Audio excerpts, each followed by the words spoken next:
The heavy velvet curtain of the Ocean International Concert Hall dampens the chaotic echoes of the backstage, but it cannot stifle the fury of Kai. He stands over the open lid of the $7 million Steinway and Sons grand piano, his tailored white suit contrasting sharply with the pristine ivory keys. His face is contorted with a mixture of panic and disgust as he glares down at Vin, an older technician whose faded canvas overalls bear the permanent, dark stains of industrial machinery, lubricant. Kai draws a crisp silk handkerchief from his breast pocket and aggressively rubs at a faint smudge on the polished black rim of the instrument. "Get this garbage out of here," Kai snaps, his voice low but dripping with venom. "Look at your hands. You belong in a greasy garment factory fixing iron scrap, not breathing the same air as a masterwork of art. If your filthy fingers touch this soundboard again, I will have the police drag you out in cuffs." He whirls Vinya's old, wooden-handled flathead screwdriver across the polished stage floor. The heavy tool clatters loudly, skidding past the feet of two stagehands before coming to a stop near the wings. Vin does not flinch. He stands in silence, his head slightly tilted to the right, a mechanical reflex to compensate for the mild hearing loss in his left ear, a souvenir from 30 years of standing next to roaring industrial sewing machines. His rough, calloused hands remain loose at his sides, the dark grease deep within the grain of his skin, defying every harsh soap he has ever tried. Behind the heavy curtains, the low hum of an gathering audience begins to filter through. The global charity gala is scheduled to begin in exactly 45 minutes. Every ticket has been sold to international donors, diplomats, and elite cultural critics. The entire reputation of the Ocean International Academy depends on this single evening. But beneath the pristine casework of the Steinway, the complex mechanical linkage of the repetition levers and hammer shanks has locked completely solid. The digital diagnostic terminal connected to the piano's internal computer shows nothing but a blinking red error code. Kai points a trembling finger toward the stage exit. "Get out," he repeats, his breathing shallow. The grand opening is in less than an hour, and I am not letting an illiterate grease monkey turn this auditorium into an auto repair shop. Find me a real specialist, even if we have to fly them in from Tokyo. Vin looks at the discarded screwdriver on the floor, then back at Kai's flushed face. He doesn't offer an excuse, nor does he explain that he was only called here because the hall's senior security guard, a friend from his old neighborhood, knew his extraordinary gift for mechanical alignment.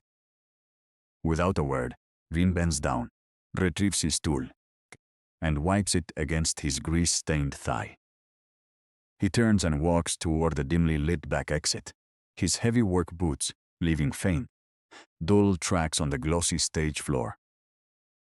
As the heavy metal door clicks shut behind him, Vin steps into the cool, damp alleyway. The weight of the situation settles heavily in his chest, far beyond the insults he just endured. His 12-year-old daughter, Lam, is currently sitting on a plastic chair in the drafty hallway of the Academy's admissions building down the street. Her application folder, filled with hand-copied sheet music, is tucked under her small arm. This gala was supposed to be her only chance to be noticed by the International Board. A doorway out of the damp, oil-scented rental room they call home. Bean pulls his threadbare jacket tighter around his shoulders. He knows that if the piano remains silent tonight, the scholarship committee will pack their bags and board their flights back to Europe before sunrise. And Lamb's dream will remain trapped inside a room that smells of industrial grease. I pull my threadbare jacket tighter around my shoulders as the damp wind cut through the alleyway. The steel door of the concert hall felt cold against my back, sealing inside the laughter, the warmth, and the heavy scent of premium perfume that always seemed to belong to people like Kai. Across the street, the flickering fluorescent sign of the admissions building buzzed unevenly.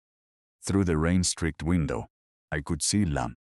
She was sitting on the edge of her seat, her small fingers tapping against her worn leather folder. She was practicing her fingering, her lips moving silently as she hummed a melody only she could hear. I looked at my hands.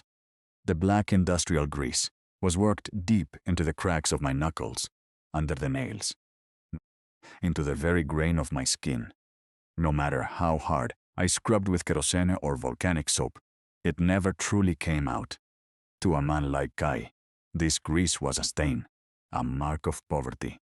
But to me, it was 20 years of keeping a roof over my daughter's head. Ving, an old voice called out from the shadows near the loading dock. I turned my head slightly, straining to hear with my right ear. The constant, high-pitched scream of the textile looms from the industrial park had taken most of the hearing from my left side years ago. It was Min, the head of late-night security, his uniform slightly rumpled, but his eyes kind. "Did he throw you out?" Min asked, stepping under the small awning, his flashlight tucked under his arm. I didn't answer. I just slipped the old flathead screwdriver back into my side pocket. The wooden handle was smooth, worn down by my own palm over 3 decades of turning stubborn bolts. "He's under a lot of pressure," Ving Min said softly, offering a cigarette that I shook my head to decline. "That piano, it's not just a musical instrument. It's the centerpiece of the whole foundation. If it doesn't play tonight, the Academy loses its European funding. Kai's career is on the line. But he shouldn't have spoken to you that way." "It doesn't matter what he said," I murmured, my voice low and thick from the damp air. "My only concern is Lam. If the gala is cancelled, will the foreign board still hear the scholarship applicants?" Min looked away, watching the rain pool on the asphalt. "No. The international director leaves on a red-eye flight to Berlin tonight. If the concert doesn't happen, the audition records are buried. They won't look at a child from the Eastern District without an endorsement from this stage." A cold knot tightened in my stomach. Lam had spent the last 8 months practicing on a long plank of pine wood I had salvaged from a shipping crate. I had used a drafting pen to carefully measure and draw 88 black and white keys onto the grain. Every evening, while the rain beat down on our tin roof, she would strike that silent wood, her eyes wide with a passion that broke my heart, because I couldn't give her a real instrument. Inside the hall, a sharp metallic sound echoed through the heavy backstage curtains. It wasn't music. It was the harsh, jarring thud of a key bottoming out against brass. The stage door flew open again. Kai didn't look at me. He looked at me, his face slick with sweat, despite the air conditioning.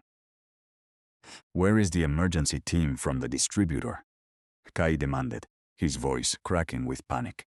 "They said they were caught in the flooded underpass on Route 4. They won't make it before the doors open." He turned his gaze toward me, his eyes flitting down to my grease-stained overalls, then to the worn pockets of my jacket. The arrogance was still there, but it was brittle now, cracked by the ticking clock on his gold watch. "You," I said, pointing a finger at my chest. "The security log says you used to work for the old state railway maintenance depot before it closed. Min says you can align a turbine engine by ear. Is that true, or is he just trying to save his friend's job?" I looked past him into the warm, golden light of the stage. The great Steinway sat there like a sleeping beast, its lid raised, its internal gold-plated cast iron plate gleaming under the spotlights. "Mechanical systems don't care about titles," I said, looking him dead in the eye. "They only care about balance. If the action is locked, it's not an electronic error. It's a physical resistance. Kai checked his watch. 30 minutes until the high-end donors arrive. $20 million in pledges are sitting in the lobby. He leaned in, his breath smelling of expensive mints and sour anxiety. Listen to me carefully, old man. I am letting you look at it because I have no other choice. But if you scratch that custom ebony finish, or if you break a single damper wire, I will personally see to it that you are charged with criminal damage to institutional property. You won't just be out of a job. You'll be in a cell. Do you understand me? I didn't waste words on him. I stepped past his white suit, my heavy work boots thudding softly against the premium hardwood of the stage. I follow your boots, stepping onto the dark teak wood of the main stage. The silence under the towering catenary lines of the ceiling auditorium is thick, suffocating. The stage lights burn white and hot, baking the smell of lemon polish on the Steinway's body. Behind the heavy, 3-ton firewall curtain, the distant rattle of ice in crystal glasses echoes from the grand foyer. The doors open in 20 minutes. Kai stands by the edge of the stage, his fingers digging into his palms, his expensive leather Oxfords clicking erratically against the floorboards. He looks at his Rolex every 7 seconds. Don't stand there like a statue, Kai whispers, his teeth gritted so hard the muscles in his jaw twitch. If you cannot find the blockage in 10 minutes, I am calling the city precinct to report an act of industrial sabotage by an unauthorized worker. Do you hear me, old man? He ignored his voice. 30 years in the roaring belly of the Namding textile mills taught me how to drown out useless noise.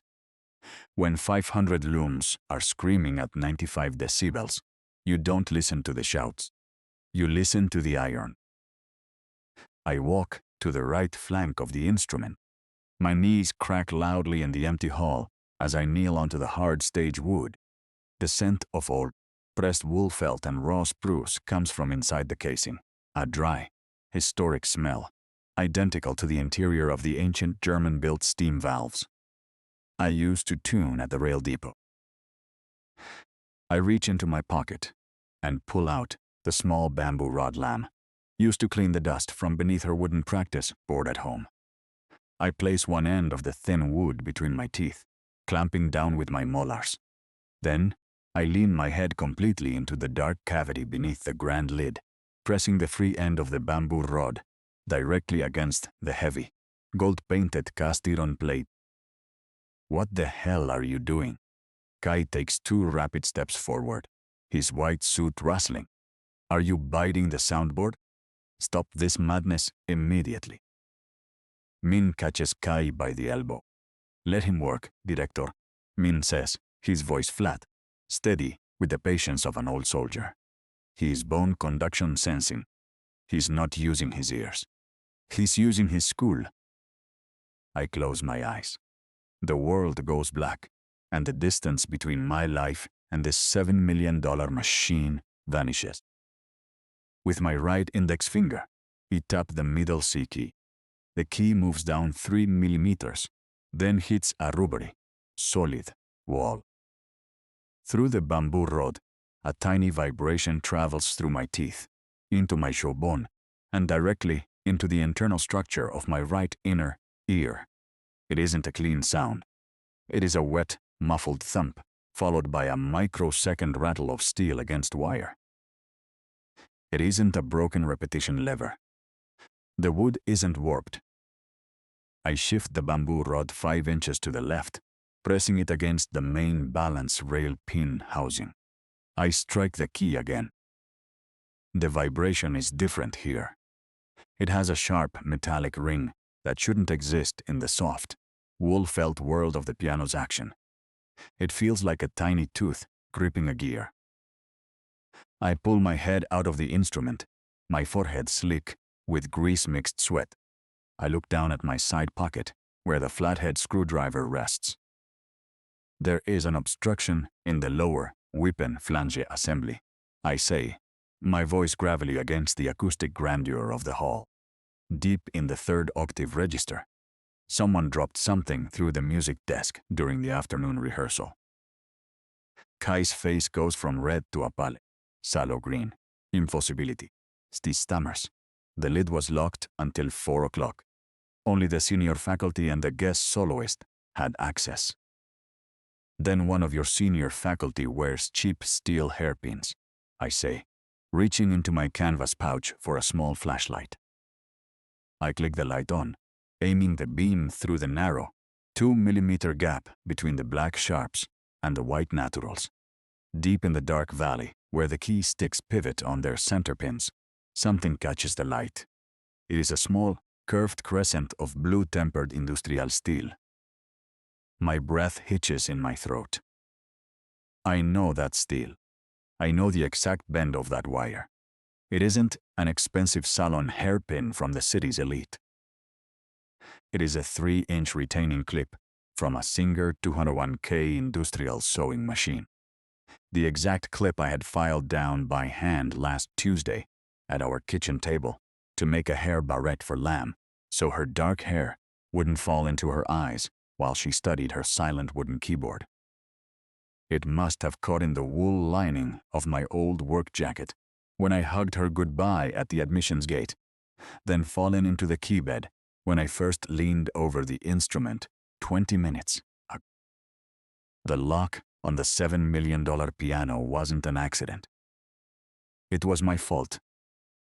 And if Kai looks close enough to see the identification notch I filed into the top of that steel clip, my daughter's name will be on the police report before the first note of the concert is ever played. Under the glaring white spotlights of the main stage, the silence of the theater becomes a cage. Kai stands at the edge of the proscenium, his eyes locked onto his wristwatch, his teeth grinding so hard the flesh of his jaws goes white. Behind the thick velvet fire curtain, the distant sound of clinking, crystal, and elite laughter filters through from the grand foyer. The international donors are coming. I ignore him. I block out the ticking of his luxury watch, the arrogance in his shallow breathing, and the cold threat of a police cell. I focus entirely on the dark gap between the black and white keys of the Steinway. My right index finger stays pressed on the blocked middle C. With my left hand, I slip the thin wooden-handled screwdriver into the narrow opening.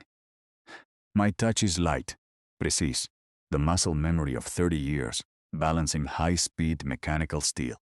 I feel the tip of the iron blade make contact with a foreign object. It is wedged tightly between the whip and cushion and the balance rail pin. A single careless slip will slice through the custom German wool felt, ruining the action of the piano forever. Kai takes a step forward, his polished shoes clicking sharply.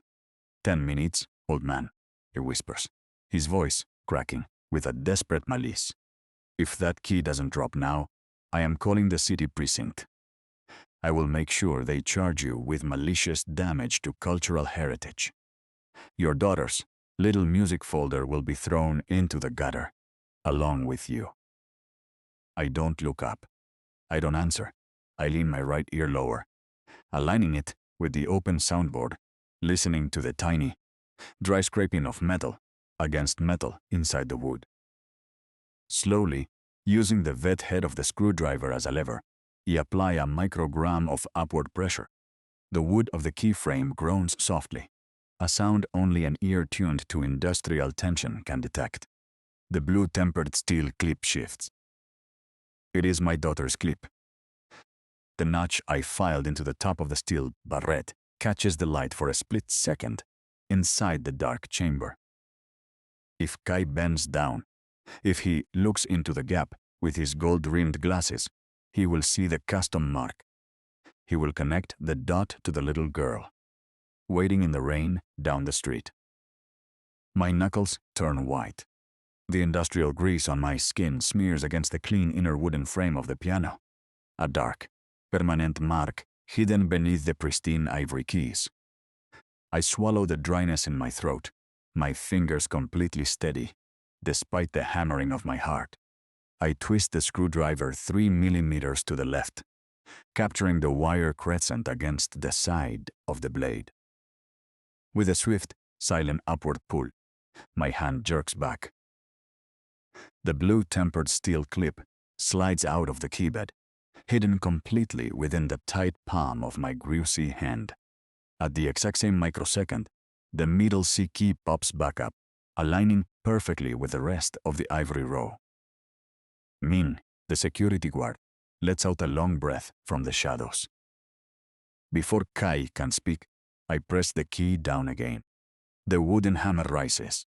The wool felt strikes the premium steel wire, and a single, perfectly clear, deep resonance echoes through the empty 3,000-seat auditorium.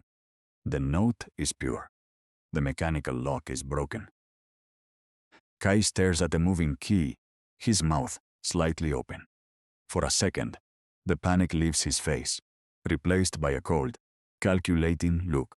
He steps over, his white suit rustling, and looks down at the keyboard. He sees the tiny, dark smudge of industrial grease left on the side of the wooden keystick under the ivory. His expression hardens into deep disgust. "You fixed it," he says, his voice dropping into a low sneer. "But you left your dub-bend mark on a masterpiece." He pulls out a fresh white handkerchief, wiping his fingers as if he had touched a disease. "Get out of my sight. Take your rusted tools and your street-level existence out the back door. The donors are entering the lobby, and I won't have this auditorium smelling like a garage." He turns his back on me, waving his hand toward the security guard. "Min, clean up the stage. And make sure this man doesn't linger near the admissions office." I don't say a word. I slip the screwdriver and the hidden steel clip into my canvas pouch. I stand up, my old knees popping under the heavy lights, and walk toward the dark wings of the stage. Behind me, I hear the massive firewall curtain beginning to rise, opening the stage to the golden luxury of the elite audience. I step out into the cold rain of the alleyway, the heavy steel door clicking shut behind me, locking me out of their world. But as I walk down the wet pavement toward the admissions building, the sound of the grand piano begins to play from the distant loudspeakers. And I know my daughter's future is still alive. The vibration of the first clear note hangs in the warm air of the auditorium, but there is no time to breathe. My fingers are still cold, locked into the rigid posture of a man who just pulled a piece of his own life out of a machine that could ruin him. In the dark space of the piano's action, the tiny black smear of industrial grease on the spruce keystick remains hidden, a quiet witness to what just happened. Kai doesn't look at my face. His eyes are already scanning the long brass hinges of the lid, searching for any mark that could give him an excuse to call the police. When he finds nothing, his shoulders drop slightly, the tension in his expensive white suit releasing just enough to let him breathe. "Get him out of here." Kai mutters to Min, his voice flat, stripped of the dramatic anger from before, but still heavy with arrogance. The doors are opening in less than 10 minutes, and the international board members are already crossing the plaza. I don't wait for Min to touch my shoulder. I gather my canvas pouch, the old flathead screwdriver, cladding against the small bamboo rod inside the worn fabric. As I step into the shadows of the wings, the heavy mechanical thud of the firewall curtain rising behind me sounds like an iron gate locking. The golden light of the stage vanishes, replaced by the gray, damp concrete of the backstage hallway. Min walks beside me, his heavy security boots squeaking on the linoleum floor. He doesn't speak until we reach the heavy metal fire door that leads to the alleyway. "You did good, Vin," Min whispers, his voice low, pitched perfectly for my right ear. He would have ruined that kid's life just to show He has the power to do it. But you need to move now. The admissions office down the street closes its gates the moment the first note of the prelude starts. I press my hand against the cold iron of the door, feeling the rain vibrating through the metal from the outside world. My left ear sings with a sharp, high-pitched hum. The same phantom sound that follows me out of the textile mills every night. It doesn't matter what he thinks of the mark I left, I say, my voice rough against the clean silence of the corridor. The piano works. That means the board will stay, and they will hear the applicants. Min looks down at my hands, at the dark grease ground into the lines of my palms. Go, he says softly, pushing the door open just an inch. Don't let her wait in the dark. I step out into the cool rain, the water immediately stinging my face and soaking into the collar of my threadbare work jacket. The alleyway is narrow, flanked by the high brick walls of the theater district and the iron dumpsters of the high-end restaurants. Every window above me is glowing with warm, amber light, filled with the silhouettes of people who don't know the cost of the floor they stand on. I walk fast, my boots splashing through the shallow pools of oil-slicked water on the asphalt. The blue-tempered steel clip is tight inside my pocket, pressed against my thigh like a hot coal. If Kai had looked closer, if his eyes weren't blinded by his own panic, he would have recognized the serial stamp on that wire. It belongs to a world he considers Doben, a world of $30 sewing machines and mothers, working 16-hour shifts under metal lamps. But that small piece of iron just held a $7 million instrument hostage. I turn the corner onto the main avenue. The bright neon sign of the admissions building comes into view through the gray sheet of rain. Lam is still there. She hasn't moved from the plastic chair, her small frame hunched over the leather folder to keep it dry from the mist blowing under the door. Her eyes look up as the glass door slides open, wide and bright, with a question she is too afraid to ask out loud. "Father," she says, her voice small, lost in the hum of the air conditioner. "Did they let you stay?" I walk toward her, leaving wet, dark tracks on the white marble floor of the lobby. I don't tell her about Kai, or the screwdriver, or the grease on the white keys. I just reach into my pocket, pull out her clean, filed-down hair, barrette, and slide it gently into her dark hair, tucking the loose strands away from her eyes. The piano is ready, I tell her, my right hand resting on her shoulder. Now it's your turn. The glass door of the admissions building slides open with a pneumatic hiss, and the damp air of the rain-soaked street rushes inside, carrying the heavy scent of ozone and asphalt. Lam doesn't ask any more questions. She simply looks at the clean sewing machine clip, now tucked tightly into her hair, her small fingers touching the cold metal barrette, with a slow, instinctive trust. She knows her father's hands never fail when it comes to iron. I pick up her worn leather folder, my fingers leaving a faint, dark ghost of a grease smudge on the corner of the cardboard envelope, a silent mark of where we come from. We walk back toward the grand entrance of the Ocean International Concert Hall, not through the dark alleyway this time, but across the wide, glittering travertine plaza where luxury sedans are pulling up under the massive glass canopy. The elite of the city step out into the dry air, wrapped in heavy wool coats, silk scarves, and the invisible armor of immense wealth, their eyes sliding right over my canvas, overalls as if I were a piece of the architecture. Inside the main lobby, the roar of the crowd is different from the factory floor.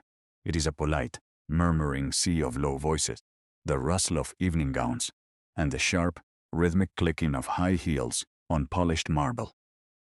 Kai is standing near the double doors of the auditorium, his white suit glowing under the massive crystal chandeliers, his face a perfectly composed mask of artistic excellence, as he shakes hands with a foreign diplomat. He laughs at a joke I cannot hear with my left ear, his golden glasses catching the light, but the moment his gaze drifts across the lobby and hits my lum-lem figure, the smile vanishes from his lips like breath on copper. He excuses himself with a quick, tight nod, stepping through the crowd with rapid, aggressive strides until he stops exactly 2 inches from my chest, his breath smelling faintly of premium tobacco and cold panic. "What are you doing out here?" Kai whispers, his teeth clamped together so tightly the skin around his mouth turns a sickly white. "I told you to take the back exit and stay away from the front of the house.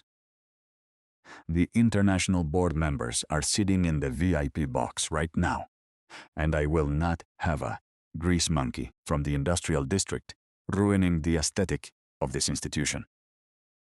I do not step back. I stay grounded in my heavy boots, looking down at his pristine collar. "The piano is stable," I say, my voice a low, gravelly drone that doesn't fit into the acoustics of this marble hall. The middle register is holding its alignment.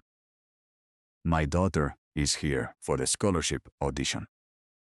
Kai lets out a short, sharp laugh that stays trapped in his throat, his eyes flitting down to Lamb's old leather folder, and then to her simple cloth shoes, which are slightly dark around the toes from the rain. "Look." "An audition?" Kai sneers, his voice dropping into a razor-thin whisper. "This academy is a sanctuary for the world's finest talents, old man. We do not special case charity applications from people who spend their days fixing iron scrap in garment factories. Your daughter's file was arrived 30 minutes past the deadline because you were too busy working a shift. The register is closed, and the board does not have time to waste on children who practice on broken furniture." Lamb's hand tightens on the fabric of my trousers, her knuckles turning small and white, her head bowing just enough to hide the steel clip in her hair. She understands every word, even the ones he tries to hide behind his refined accent. The heavy oak doors of the auditorium begin to swing shut as the chimes signal the final call for the performance. The global gala is starting, and the future we walked 3 miles through the storm to find is being pushed out into the alleyway. Kai's sharp words cut through the heavy, perfume-scented air of the grand foyer, but I do not let them pierce my skin. I stay frozen in my heavy, oil-streaked work boots, my right hand holding Lamb's shoulder, feeling the slight tremor traveling through her small body. Her head remains bowed, the tiny steel sewing machine clip in her hair reflecting a sharp glint of light under the massive crystal chandeliers. The heavy oak doors of the grand auditorium are closing one by one as the final chimes echo through the limestone arches, sealing the high society audience inside their sanctuary of culture. "Go back to the alley, Vin," Kai whispers, his eyes darting nervously to a group of French board members walking toward the VIP stairs. "This isn't a charity kitchen for the industrial district.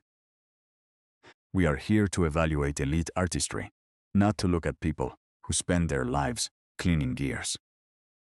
Before he can answer, a sudden, heavy hush falls over the massive crowd in the lobby. The chatter dies instantly.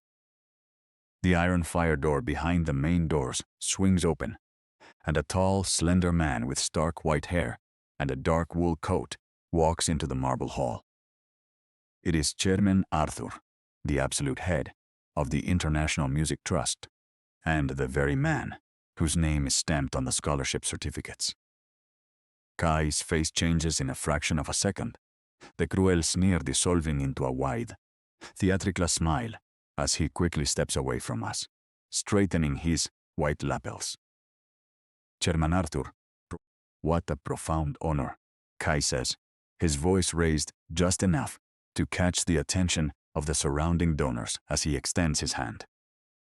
The Steinway is in pristine condition. The prelude is about to begin. Arthur does not look at Kai's extended hand. His eyes are fixed on the heavy double doors leading to the stage, his expression dark. I am not here for the opening speeches, Director Kai, Arthur says, his voice carrying a quiet, commanding weight that echoes off the high travertine walls. My technical team in Paris logged a remote diagnostic alert 40 minutes ago. The internal mechanical action of the Steinway Speedo R reported a total linkage lock in third octave register. That instrument was built under my personal supervision. A mechanical freeze like that cannot be fixed by a software reset. Tell me, who did you hire to open the keybed? Kai clears his throat, a tiny drop of sweat appearing near his gold-rimmed glasses as his posture stiffens. Oh, it was nothing but a minor digital glitch, Chairman, Kai says quickly, his hand waving dismissively toward the auditorium. We had the situation fully under control with our internal staff. The instrument is perfectly tuned and ready for the performance. There is no need for concern. Arthur stops walking, turning his gaze slowly toward Kai.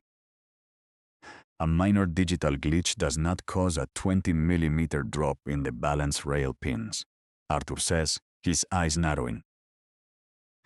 If an amateur attempted to force the weapon assemblies, the custom German wool felt would be shredded. I know exactly what that error code means, Kai. If the action was forced, the performance tonight will destroy the entire soundboard. I am going backstage to inspect the keybed myself before the soloist touches a single note. Kai's breath catches audibly, his white jacket shifting as his hands begin to shake. He looks back at me, his eyes wide with a silent, desperate warning, a plea for me to keep my mouth shut, to take my daughter and vanish into the wet street before the truth comes to light. Kai's face drained of color as Chairman Arthur pushed past the velvet curtains, stepping directly onto the main stage. The air in the auditorium felt heavy, cold and thick with the smell of old iron and pristine spruce wood under the hot lamps. Arthur did not look at the polished black casework or the flawless ebony finish of the grand Steinway. His eyes were fixed entirely on the lower mechanical action. Open the keybed frame immediately, Arthur ordered, his voice flat, razor sharp, leaving no room for negotiation or delays. If the repetition levers are jammed at the core pins, forcing a single chord during the prelude will tear the structural soundboard apart. Kai stammers, his fingers twitching against the seam of his tailored white suit as he looks from Arthur down to my grease-stained overalls. Chairman, it is truly just a minor digital synchronization delay, Kai said, his voice high-pitched, cracking under the immense weight of the elite audience waiting behind the firewall. Our internal team has already performed a full diagnostic sweep, and we are ready to clear the stage for the international donors. Arthur stepped closer to the $7 million instrument, ignoring Kai entirely as his eyes locked onto the subtle mark I had left behind. Beneath the pristine ivory row of keys, a faint, dark smudge of industrial grease was worked into the side of the spruce wood stick. Who touched this action? Arthur demanded, his voice dropping into a low, dangerous rumble that echoed off the high limestone arches. This isn't factory lubricant from a high-end piano house. This is raw, heavy-duty industrial machinery oil from a manufacturing plant. Kai's face went from paley to an ash gray as he stepped forward, his hand pointing aggressively toward my chest, ready to shift the blame. It was him, Chairman. Kai barked, his voice filled with a desperate malice to protect his position. This illiterate mechanic from the lower garment district forced his way onto the main stage while the emergency technicians were delayed. He brought his rusted scrap tools into our sanctuary and contaminated the internal mechanism with his filthy hands. I am already calling the city precinct to have him arrested for malicious damage to institutional property and industrial sabotage. Arthur didn't listen to Kai's shouting. He bent his tall frame down, his stark white hair catching the bright spotlight as he peered into the narrow cavity. His fingers, clean and manicured, traced the internal line of the balance rail pin, feeling the micro groove I had carved with my vet head screwdriver. He didn't find a shredded wool felt or a broken damper wire. He found a perfect, mechanical alignment that solved a structural defect the computer couldn't see. Arthur stood up slowly, turning his back on Kai, his eyes fixed on my cayused, dark hands with a look of intense, quiet recognition. "This wasn't sabotage," Arthur said, his voice cutting through the panic like an iron blade through cloth. "This is the exact three-point mechanical balance technique used by the head engineer of the old state railway depot 20 years ago. It is a signature alignment that only one man in this country knows how to perform by sheer bone conduction sensing and direct physical feel." He looked at the wooden-handled screwdriver resting in my canvas pouch, then back to my face, his expression softening into deep respect. "You are," Arthur said softly, his voice carrying a warmth that didn't belong in Kai's cold world. "The man who kept the heavy German steam valves balanced when the entire infrastructure was failing." Kai froze, his hands still frozen midair, his mouth opening and closing silently as the reality of the situation shattered his arrogance. The man he had just called a grease monkey was the only person in the building who possessed the elite knowledge to save the theater's fortune. The silence that follows Chairman Arthur's words is heavier than any noise from the factory floor. Kai stands completely frozen under the brilliant stage lights, his hands still suspended in the air, his mouth opening and closing like a machine, missing a gear. The arrogance that had filled his tailored white suit for months seems to evaporate into the hot air of the auditorium. Arthur does not look at Kai again. He steps closer to me, his elegant wool coat brushing against my canvas overalls, entirely unbothered by the dark grease bum on my clothes. 20 years ago, in the old state railway maintenance depot, I balanced the high-pressure steam valves when everyone else said it was impossible, using nothing but a thin piece of metal and the vibration in my skull. Arthur was a young cultural attaché back then, sent to inspect the machinery that kept the city's power grid running, and he had watched me work for 3 days without speaking. I never expected him to remember the signature mark I left on the iron casing, let alone the three-point alignment technique I just used on his precious grand piano. "Ving," Arthur says, his voice steady and clear, echoing softly off the high limestone walls. "They told me you had vanished into the private garment factories when the depot closed down. They told me a man with your extraordinary understanding of structural kinetics was wasting his talent, fixing simple iron scrap and old sewing machines. I did what I had to do to keep a roof over my daughter's head. Chairman, I say, my voice rough and low, a stark contrast to the refined accents of the theater. I turn my head slightly to look at Lam, who is still standing near the wings, her small hands clutching her worn leather folder tightly against her chest. The little steel sewing machine clip in her hair catches a stray glint of light from the spotlights above. Arthur follows my gaze, his eyes resting on the small girl who has spent her entire childhood practicing on a silent wooden board I drew with ink keys. "Is this your daughter?" Arthur asks, his tone softening completely as he steps toward the edge of the stage. Yes, I reply, keeping my hands steady inside my pockets. She nope Jose for the international scholarship, but we were 30 minutes late because my shift at the factory ran over. Director Kai informed us that the registry is closed and that the board has no time for charity applications from families like ours. Arthur's expression hardens instantly, the warmth in his eyes vanishing as he turns slowly to face Kai. Kai takes a step backward, his polished leather Oxfords slipping slightly on the glossy wood floor. Chairman, please understand, Kai stammers, his voice high-pitched and trembling as he reaches for his gold-rimmed glasses. The rules of the academy are strict regarding deadlines, and I was simply maintaining the administrative integrity of the admissions process. I had no idea this man had any connection to your past, or that he possessed any certified technical qualifications. Administrative integrity? Arthur repeats, his voice dropping into a dangerous, icy whisper that fills the entire 3,000-seat hall. You were ready to cancel a global gala and ruin the reputation of this institution because your digital computers couldn't find a mechanical blockage.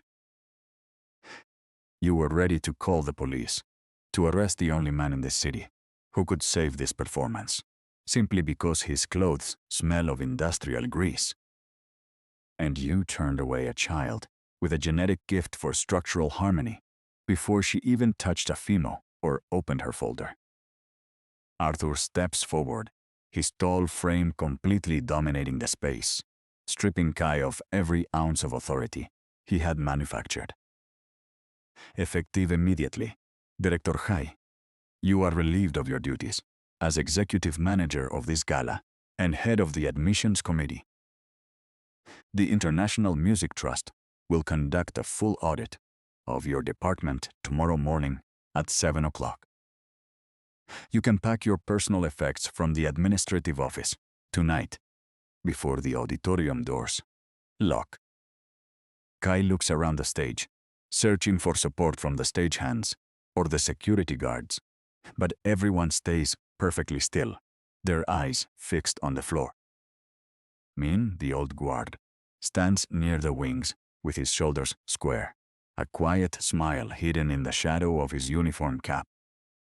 Kai lowers his head, the theatrical smile completely gone from his face, and walks slowly toward the back exit, his white suit disappearing into the gray darkness of the hallway.